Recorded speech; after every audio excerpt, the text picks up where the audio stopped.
Hi, everyone. This is Betsy Wurzel, your host of Chatting with Betsy on Passionate World Talk Radio, where our mantra is to educate, enlighten, and entertain. The views of the guest may not represent those of the station or the host.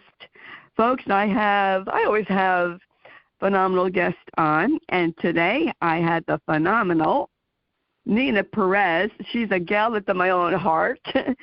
She is very much, I think we have a lot in common. We just say it like it is.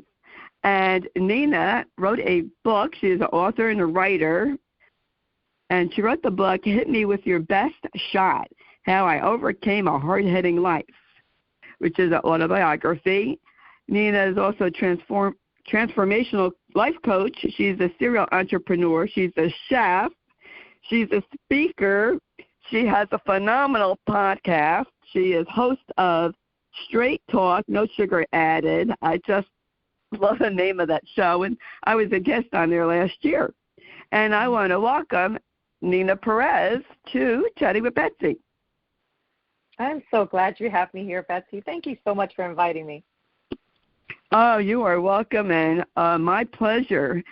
I know your show is awesome. It's heard on wherever you hear your favorite podcast. I just want to tell the audience that. And when I heard Neena speak, and I don't even remember where I saw you, might have been on LinkedIn, I said, I got to be on her show, and I have to have her on mine. And you remind me of me. Yeah, we have a lot in common. We really do, yeah. You know, you just tell it like it is. Yes, and you wear many different hats, but your book, and I like that you said, if I remember, about your book, that's not going to be this, like, sweet, sugary tale. You really tell it like it is, which is what I really love about you, because you do tell people just how it is. That's why I love the name of your show, Straight Talk, No Sugar Added, because you do tell it like it is. So what inspired you to write your book, Neena? I think what really started with was the fact that I was been helping people for a long time with my coaching. And when I realized that I still had, not really fully shared my story, I wanted to bring it out, not just for everyone else. I wanted to bring it out for me, too. I felt it would be a really cathartic experience, which it really was. And it helped me to kind of overcome a lot of these challenges in my life, being a survivor of so many obstacles, molested as a child and being raped and domestic violent relationships and being homeless and poverty and all of that stuff. And so I said, there's other people out there who have stories like mine or at least are struggling. And I think I should write something about my life and maybe that'll inspire people. And so that's why I did it. I really did it to impact and other people's lives. Even if it was just one person, I felt like it was worth it. You know what, Neena? That's one of the reasons why I love doing my show. It's because I, interview many different people. Okay, you're an author and you're a writer, but you had a struggle and you made it through the other side. And those are the stories that I love to hear, that you had a lot of tragedy in your life and you came out victorious. But that was a mindset. Did you always have that mindset? Did you choose that at a young age, or when you became a teenager or older, that I'm going to make it through what I survived? I think I've always had the survival mindset because, being abused even as a child, like you start to learn how to survive, right? You learn skills on how to, maybe not disturb the person who's hurting you or, things like you just learn to survive. And I've always had this mindset inside of me where I'm like, I don't want to be like that when I grow up, or I don't want to do this when I grow up. But I did not really tap into personal development until like my 30s. I'm 50 now, but in like my 30s. And I realized when I wrote the book that there was a theme that was happening. And one of the things that I realized is I had to overcome a lot of shame. I had a lot of shame in my life, and that, even though I was a survivor because I had a child at 15 years old and a second child at 21, and I was a single mom at one point, and I had to work and survive, and literally that's all I did. And I think a lot of people have gone through a lot of things in their life. That's what they do. They just survive for the next day. So I had to tackle a few things, and overcoming shame was one of the biggest ones. Shame of everything that's happened to me, shame of who I am. I am Latina, so I'm Hispanic, and I remember just feeling like, oh, I'm just another, Hispanic statistic. You know what I mean? So there was like a lot of layers to this. Yes. And that was the first thing I had to do, was overcome a bunch of shame in my life so that I can, really just catapult myself forward. Neena, that's a good point, because I think, especially as women, shame is really, I think, part of our, I want to say, fabric in a way, because I also had to overcome shame. Shame as to, why did I let myself be disrespected? Why did I let this happen? Why did I let someone treat me this way? You're a Latina. I come from Jewish background. I was bullied for being Jewish, shamed of being Jewish. Right. And, it's just, I didn't step into my own until I turned 60.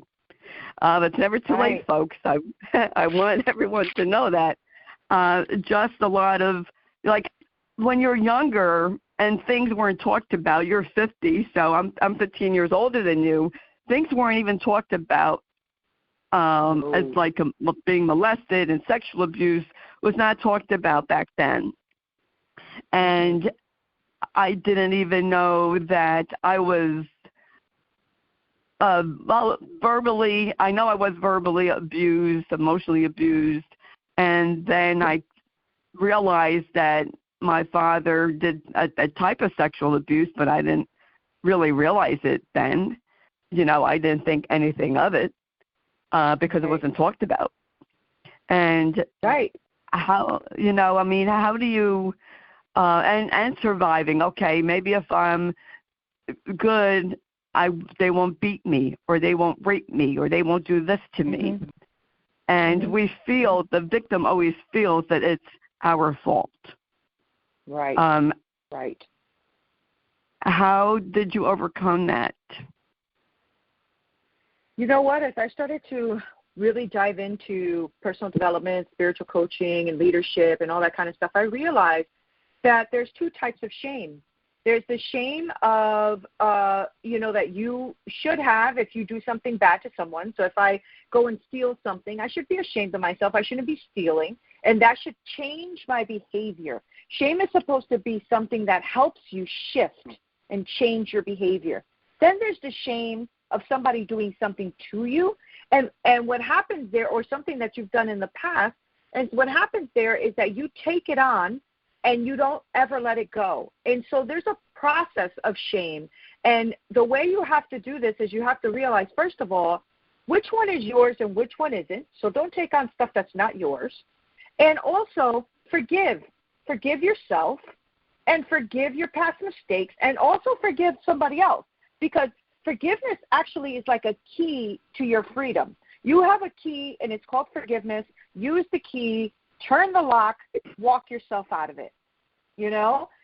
Forgiveness is huge and hard to do, but not impossible. And I think, when people put their mind, they're like, well, why should I forgive them? Because I'm letting them off the hook. No, you're not. You're letting you off the hook. Because when you have this unforgiveness in your heart, due to this shame, you're the one that's the prisoner, not them.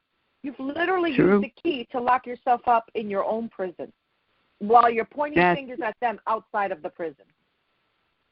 Oh, that's true. That is so true, Neena. And I have a philosophy, which I tell caregivers. There's guilt that if you, like you were saying, that you did something wrong to somebody, and then you should ask forgiveness. but there's the unjustified guilt of thinking, okay, you didn't do something right, so then your person progressed or your person died, when in fact it has nothing to do with that. We didn't do anything wrong. It's just the way of the disease. And but a lot of caregivers struggle with that. And I know when my father died, this might sound terrible, but I tell it like it is. When my father died, the next day I went to his cemetery and I yelled at him. I let it all out. I looked like the crazy lady in the cemetery, yelling, and I was crying. But you know what? It was cathartic for me, and I felt better. And I had to let it go. Yeah. That's powerful. That's powerful. So important to let stuff go. You got to actually let it go. Exactly. Yeah. You have to let it go. Exactly right. And that's what I talk about. That's what I learned too, is like, overcoming shame was one of the biggest parts. Then the forgiveness piece, right? This is what I've gotten when I wrote the book in my heart. It's like the forgiveness piece was huge and a little bit difficult to do, but it was so freeing when I decided, because forgiveness is a decision. It's not a feeling. I think that's the other thing, is people think that they're supposed to feel something when they go to forgive, and that's not true. Sometimes you just make a decision in your mind that you will forgive this person for all of the past mistakes, and you're going to let it go, and you're going to set them free so you can be free. Let judgment does what it does, and you just worry about forgiving them and moving forward, right? Because letting go of your past mistakes does not mean that you ignore it, that you don't know that it's there, or that that it continues to take over your life. But letting go means thanking that situation or that issue by saying, I learned I am whatever it is. I learned, for me, through the molestation and the rapes and everything, I learned that I'm a strong woman. I learned that I'm determined. I learned skill sets and survival tactics. And so letting go of the past mistakes just means that you're letting it go so it no longer controls your future decisions. That's all that is. Wow, that's powerful, Neena. Thank you. That is so powerful.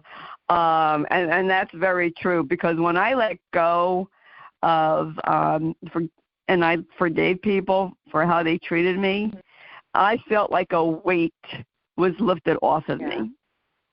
Yeah. And, like unjustified guilt. I mean, I felt guilty for 1 year after my husband died because I picked out the wrong hospice.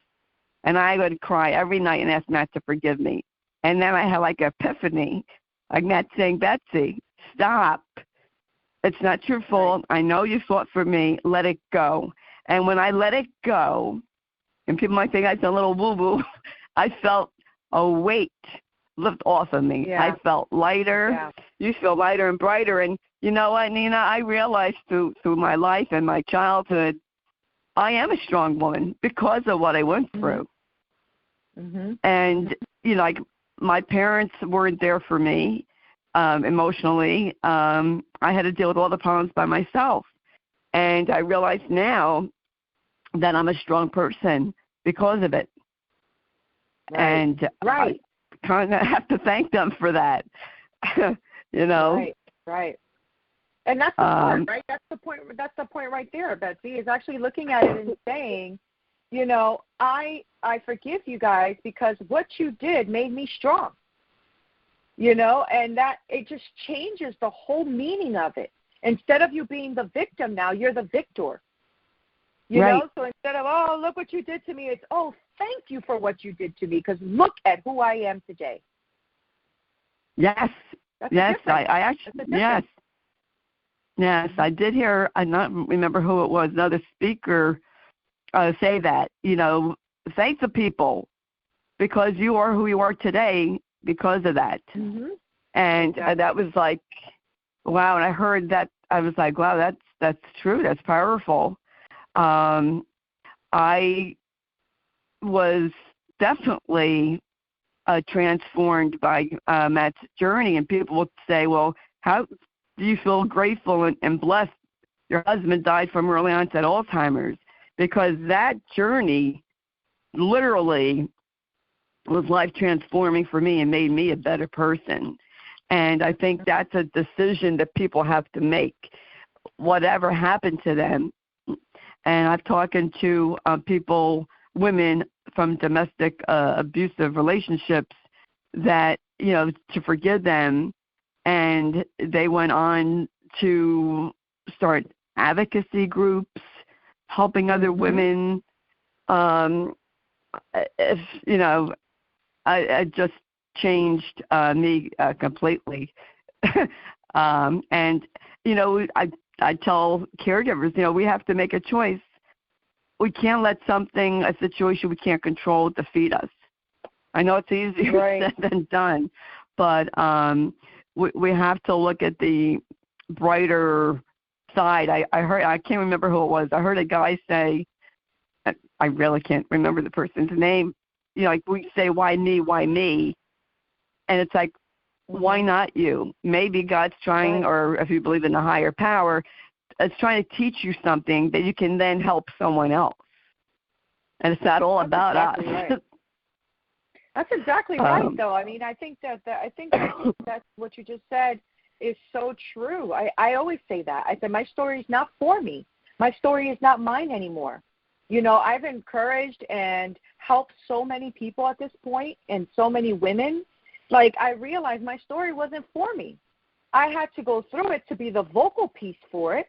But life is full of experiences. Life is a big experience, you know, and what you do with it matters, right? And most of the people that you know that are making, like, really big impact have gone through something. Yes. Oh, yes. They understand it. Yeah. Yes, that's true. Women and men who have went through something and they started, you know, their advocacy groups and helping other people. It's just phenomenal. That's why I love to hear people's stories. You know, like I'm the type of host. I'm not interested in, when a guest comes on, how many books did you sell or whatever. No, I want to hear a story. And I think people really like to hear other people's stories, because they figure, they might think, okay, if Neena made it and Betsy made it, I can make it too. And give people encouragement. And you're a transformational life coach. And I have to say this, and this is just my own opinion. If I was looking for a coach, and I'm looking for a coach to help me through my life situation, I want someone who knows what it's like, not someone with just like book knowledge, because book knowledge is great, and I'm not knocking it. That's great to have. But life knowledge, because life will teach you things book knowledge does not teach. And can you tell people, like, about your coaching and where they could find you? Sure. To have you as a coach. Yeah. My transformational life coach is because, as you said earlier in the intro, you know, I love entrepreneurship and all of that. And I was helping women with business. And then I realized, how did I even get here anyway, where I am right now, earning six figures and helping so many people and loving what I do. And I realized as a transformational life coach the one thing I do is I only empower self-led, heart-centered women. And what I help them with is to transcend their shame and unwanted behaviors. I want them to be confident, to self-actualize their true potential, and that they create that life and that business that they wanted the same way I'm creating the one I wanted.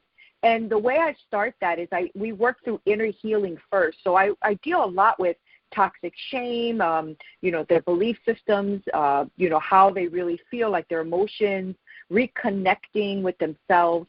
And then we work into transcending all of those unwanted behaviors. We define their core values.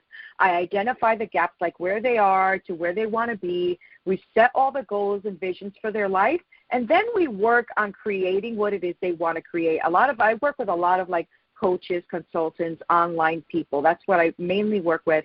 And then we work on that with their framework. They're building their curriculum. they're working.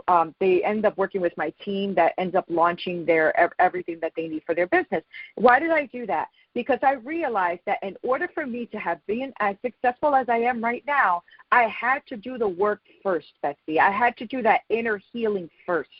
Because I kept hitting a wall. I kept hitting a wall and hitting a wall, and I couldn't figure it out. And I realized it's because I have to do the inner work first. And once I started doing all of the inner work first and transcending all of that inner healing, I realized now I can start creating what it is I want to create. Otherwise, business and life are not separate things. They're the same thing. You're the same person in your life that you are in your business. You are the same person.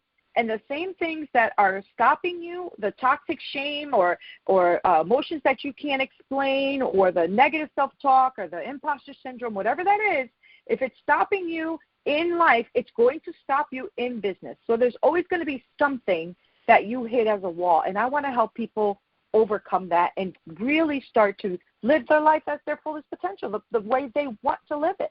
So that's what I do with my coaching. And it's actually my methodology is called Mastering Your Game, which is goals, awareness, mind flow, and emotional intelligence, because I'm certified in all of those things. And so that's what I help people with. That is very powerful and very inspiring, Neena, to hear, and it's true. You have to do inner healing and inner work. Because you're right, it will affect you in business and all areas. You have to flip your beliefs. And I'll tell you, folks, I took a course with someone, and I didn't start flipping my beliefs until I was 60 or 61. But it's never too late. It's never too late to flip your beliefs and say, you know what, I have a right to enjoy life. I feel this way, Neena, when we give people power over us and they're in our heads, why rent out space? Why give up our power? You're giving people your power away when you let them control your way you think and how you feel. And that when I heard that, because people didn't talk this way when I was growing up, I wish I knew this information, and which is why I have people like Neena on Chatting with Betsy to know that there's resources to help you have a better life. I wish there was people like you, Neena, back when I was a teenager. I definitely could have used the Neena Perez in my life. Excuse me. And to know that you can flip your beliefs, you can do the inner work. And, yes, it affects business. It affects your personal relationships. Right? People wonder, why do I keep attracting the same kind of partner? Why do I keep attracting the same type of woman or man? Because you didn't do the inner work to get rid of that in your life. And I think when you come from emotionally abusive relationship, you've been abused in some way, you feel that you don't deserve to be treated with respect. That, wow, someone's paying attention to me. I better, really like how they're treating me, because then they'll leave me. And especially you have abandonment issues, and it could go on and on, right? It really can. It really can. Yes, it's so important to do that inner work. And a lot of people, Neena, as you know, they go for counseling or coaching, and they don't do the inner work. It won't work, folks, unless you yourself do that inner work. And, is it easy? No, it's not. And sometimes it could be painful, but you know what? It's a process, and when you make it through, and for me, it's an ongoing process every day that I have to flip my beliefs. It's well worth it. It is. Well, I mean, think about your life, right? You see, like what the easy things in your life. Do you even remember them? Probably not. the things that you remember the most or have the most impact or have shifted your life the most were the most painful things, or the things that cost you something. It cost you something. You know, I think when we think that, when I see all these gurus out here, in 90 days make $90 million or whatever, I'm like, come on, stop it. It's just not going to happen. Why do you do that? But of course, they don't tell you about the 12 years of process they had behind their work or the big teams that they have that are helping them do it. So we need to be honest and authentic and real with ourselves and realize that this takes work. It takes work because it's worth it. If it's not worth it, I can give you anything for free. Who's going to do anything when it's free or when it's not any work or it's too easy? Nothing is easy, Betsy. Nothing that you want in life is easy. And that is good because when it's not easy, it sticks with you longer. That's true. That is very true. People think, especially I think, women, and, oh, wow, this is great having you on this month because it's Women's Month, right? International Women's Month. Right, it is. It is. Just dawned on me. A lot of women that are teenage moms that are in domestic abusive relationships, they may wonder, well, how did Neena get out of that? How did she become successful, an entrepreneur? I suggest that you buy Neena's book and read it. And, contact Neena. And I think that when someone knows, oh, okay, they've been through this, they know what it's like. Because I feel that, if I was going to hire a caregiving consultant, I want someone who did caregiving so that they would know how I felt. And I think the same way with, coaching or reading a biography that, wow, this person went through this and came out, and I can do it too. Because we all think, I can't make it. I'm in this type of environment. I went through this. Yes, you can make it. You can. I believe that we could do whatever we wanted to do. We have the power to do it.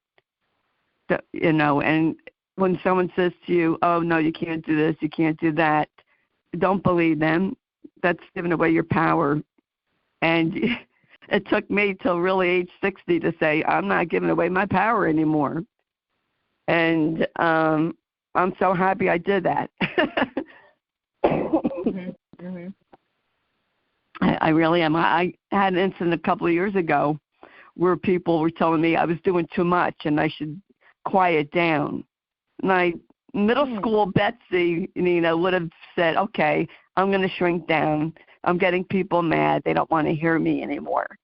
But no, I said, no, I'm not middle school Betsy anymore. And I told people, this is who I am. You don't have to listen to me. No one's forcing you, but I'm not going to be quiet.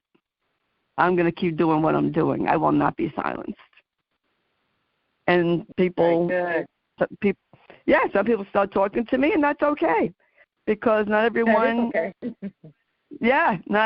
It's like let the toxic people in your life leave.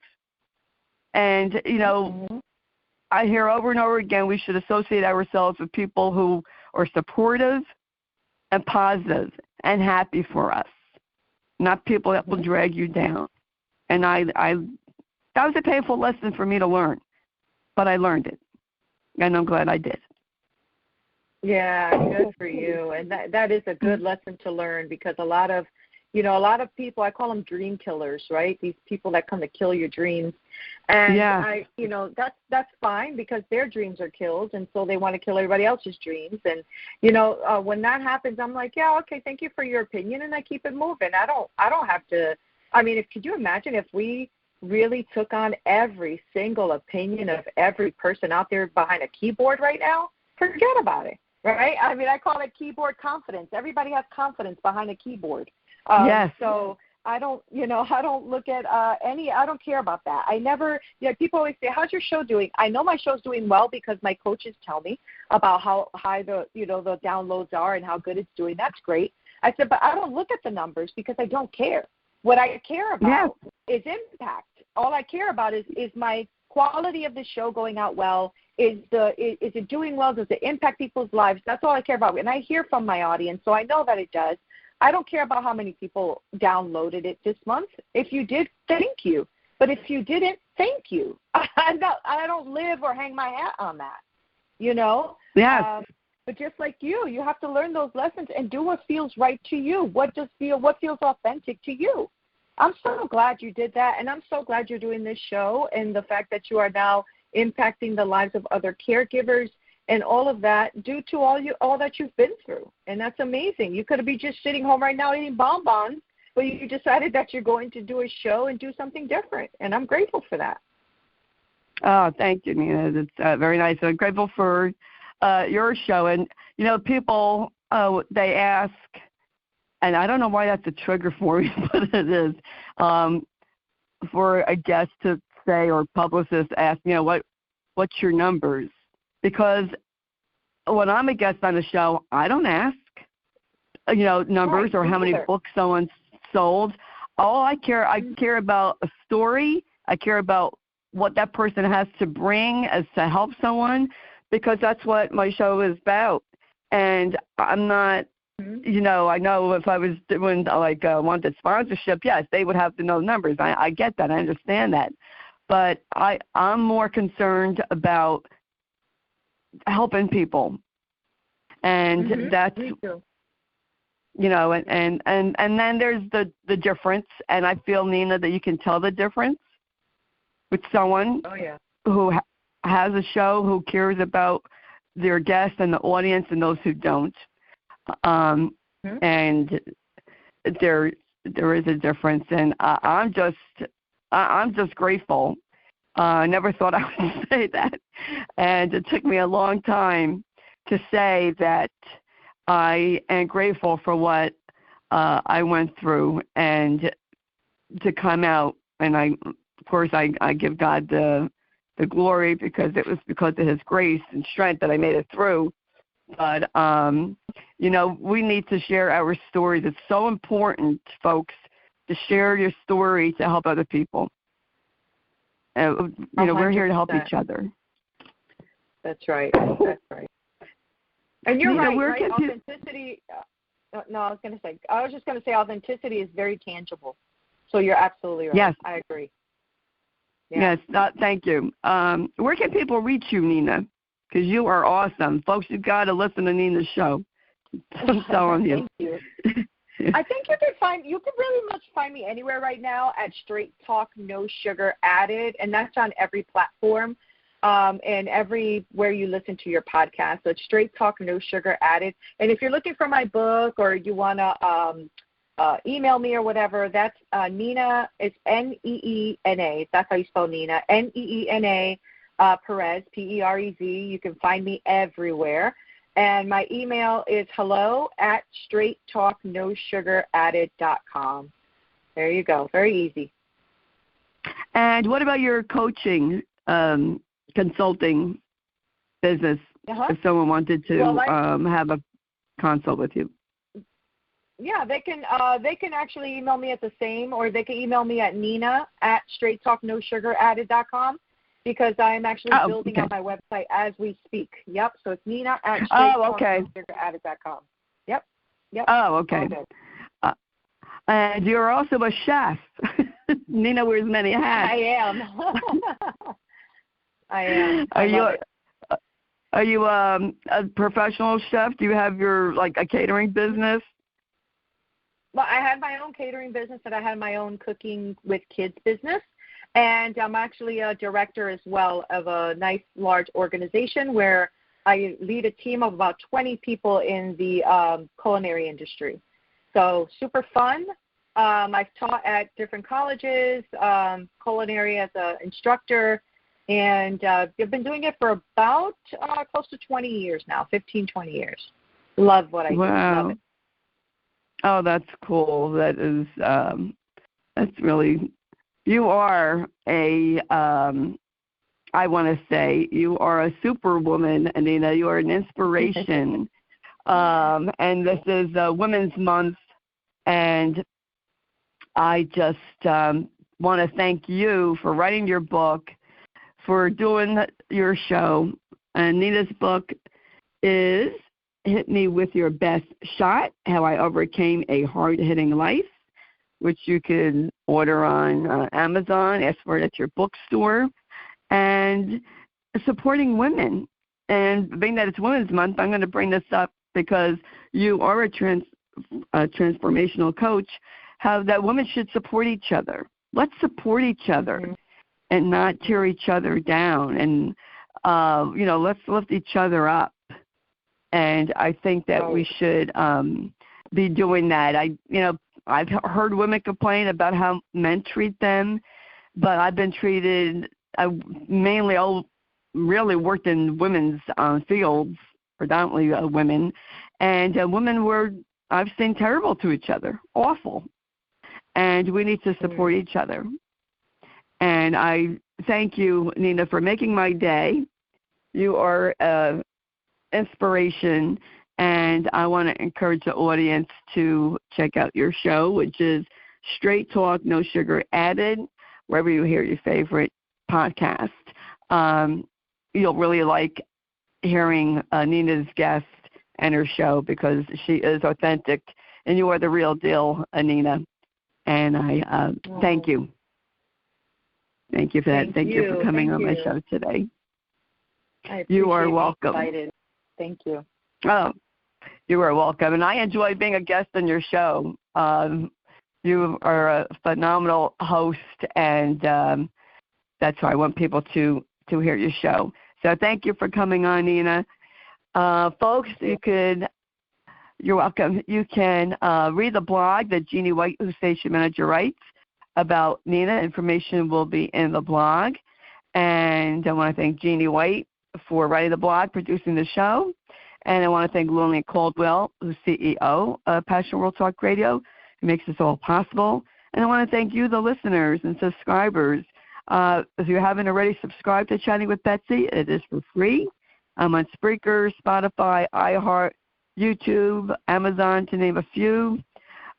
Please subscribe, share the show, help other people. And when you share the show, you're helping me carry on my husband's legacy. And it's a way of honoring Matt and his memory. You're definitely clumped here. It was definitely clumped. I promised Matt that I would carry on with my work. And my work and my vision is to help as many people as possible.